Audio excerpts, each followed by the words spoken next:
আটকে রাখা হয়েছে বাসায়, আমাকে দেখতে দেওয়া হচ্ছে না, বা আমরা তার মানে পরিবারে জানা হয়ে গিয়েছে জানা হয়ে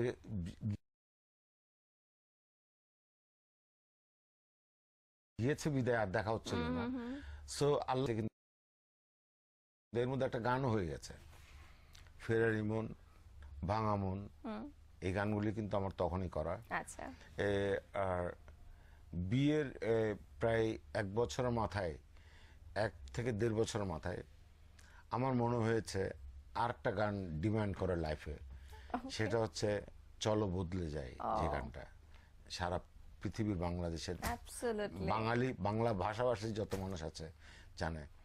এই গানটারও কৃতিত্বের অধিকারী নিয়ে আমার মনে হয় আমার স্ত্রী, বিকজ সে একদিন আমাকে বললো, আমি চা খাচ্ছি সকালে, সে বললো বসে আছো, একটা গান লিখতে পারো না, একটা গান শুরু করো, আচ্ছা আমার জন্য করো।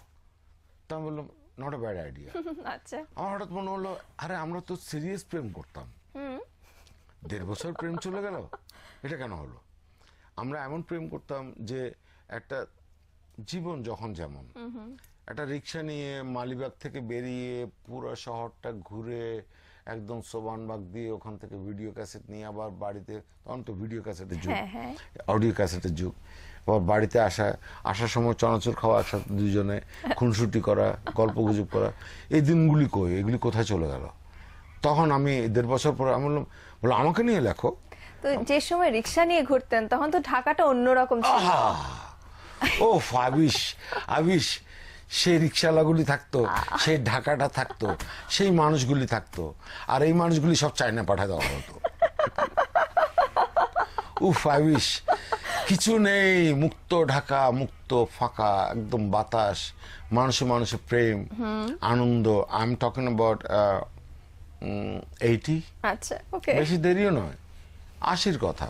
একটু জানতে চাইবো এখন যে সময়টার কথা বললেন, যে ঘুরে বেরিয়েছেন ভাবিকে নিয়ে, সেই সময় তো হয় না যে বিয়ের আগে একরকম যুদ্ধ পরিবারের সাথে বা সমাজের সাথে লুকিয়ে লুকিয়ে দেখা করা, বিয়ের পরে যখন এই মানুষটিকে খুব আপন করে পেলেন তখন এর পরিবর্তনটা কেমন? তখন ওয়াজ a big success.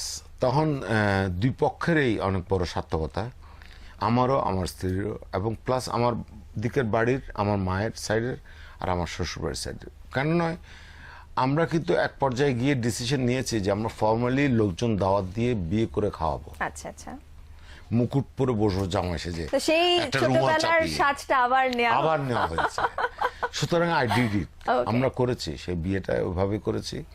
And I am very lucky যে আমার শ্বশুর নেই, উনি মারা গেছেন, আমার মাও নেই, উনিও মারা গেছেন, বাট আমার শাশুড়ি আমাকে যথেষ্ট টেক কেয়ার করেন এবং খুবই আদর করেন।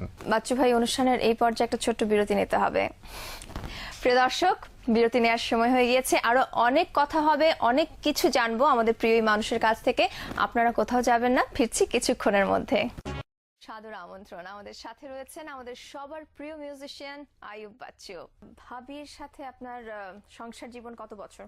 2 বছর। It will always be like that, না? নতুন একটা বিষয়, but it's been a long time. She's already my I mean a shadow. She knows everything that, মানে you can completely depend on her. আর কিছুই ভাবা লাগে না। She's my shadow. আমি কখন মুভ করব, আমি কোন কথাটি বলবো, সে বোধহয় আমার আগেই জানে। I'm sure, yeah, that happens. আর ও কি বলবে আমি তা ওর আগেই জানি। লাইক আমি যদি বলি একটা সিম্পল এক্সাম্পল, যে এখন যেমন আমের একটা সিজন, আমি যদি বলি যে একটা আম দাও, কেটে দাও, I know that I won't have to say আমার স্ত্রীকে যে আম একটু লবণ ছিটিয়ে দাও, ও কিন্তু ছিটিয়ে দিবে। সো ইটস লাইক আমাদের কেমিস্ট্রিটা এরকম হয়ে গেছে। Definitely that happens. তো এই দীর্ঘ সময়ের জার্নিতেই বলি, কখনো কি ভাবিকে প্রশ্ন করেছেন যে আপনার কোন বিষয়টা তাকে মুগ্ধ করেছে? আমার কোনো বিষয় তাকে মুগ্ধ করেনি, আমি ছাড়া। আমি ছাড়া। আচ্ছা। আর আমার কোন জিনিসটা তার ভালো লাগে তা জিজ্ঞেস করা হয়নি। কি মনে হয়? নিশ্চয়ই অনেক ভালো লাগে, নাহলে এতগুলি বছর কখনো আচ্ছা, এমনি এমন কখনো অনুভূতি হয়েছে কি এই কথাটা বলা হয়নি যেটা আজকে বলতে চান তাকে? I love her. So say it a little bit with passion. I love you. আচ্ছা, এবার as the way I started with loving you. যেভাবে ভালোবাসা শুরু করেছিলাম একই রকমই আছে। আবার একটু পেছনে যেতে হবে। প্রথম ভালোবাসা গিটার। তো গিটারের প্রতি যে ভালোবাসাটা, যে প্যাশনেটলি গিটারটাকে শেখা, গিটার বাজানো শেখাটা, স্কিলটা ডেভেলপ করা, ওই গল্পটা একটু জানতে চাই। আমার জন্য গিটারটা হচ্ছে সাধনার একটা জায়গা। অ্যান্ড আজকে আমি অনেস্টলি কনফেস করতে চাই বাংলা ভিশনে, গিটার আমার শেখা হয়নি। যাদের শেখা হয়ে গেছে তারা নদী পার হয়ে গেছে। আমি সাঁতার জানি না, আমি নদীতে নামতে চাইছি না এখনো। আমি গিটার শেখার চেষ্টা করছি, কারণ 6 তারে যে কত কিছু বাজতে পারে, কিংবা 7 তার কিংবা 8 তারে, এটা যে বাজায়, যারা অনেক বড় এক্সপার্টিস, তারা ভালো বলতে পারবে। আমি মাত্র গিটার নিয়ে দেখছি কোনটা বাজাবো, কি করব, আর তারগুলি গুনে গুনে দেখছি, একটু পরিষ্কার করছি। আমি গিটারের সেবক হতে পারি, বাদক নই। মানে একজন বিনয়ী মানুষই এই কথা বলতে পারেন, এবং you are idol of so many people. That's why you are what you are or who you are. Thank you so very much. আমার মনে হয় আপনার মানে আপনার যারা ভক্তরা রয়েছেন তাদের জন্য this is also a very big lesson. I want to give it again at the same message. আমি গিটারের বাদক নই, আমি গিটারের সেবক। আমি গিটারকে সেবা করি, তার পরিবর্তন করি, গিটার মুছি, গিটারের যত্ন করি, গিটারকে ভালোবাসি। যারা গিটার বাজাচ্ছে এখন সারা বাংলাদেশে, যতগুলি young from this age to that level, শ্রদ্ধার সাথে সবাইকে বলতে চাই, I salute you, I love you all. প্রথম গিটার যখন হাতে নিয়েছিলেন সেই অনুভূতিটা কেমন ছিল, এবং যখন টুংটাং শব্দ একটু একটু যাচ্ছিল বাড়ির মানুষদের কানে, তাদের প্রতিক্রিয়াটা কি হয়েছিল? এমনকি বলেছেন কেউ ছেলেটা নষ্ট হলো? হ্যাঁ। একটু শুনি। হ্যাঁ, প্রথম গিটার, প্রথম থেকে আসি।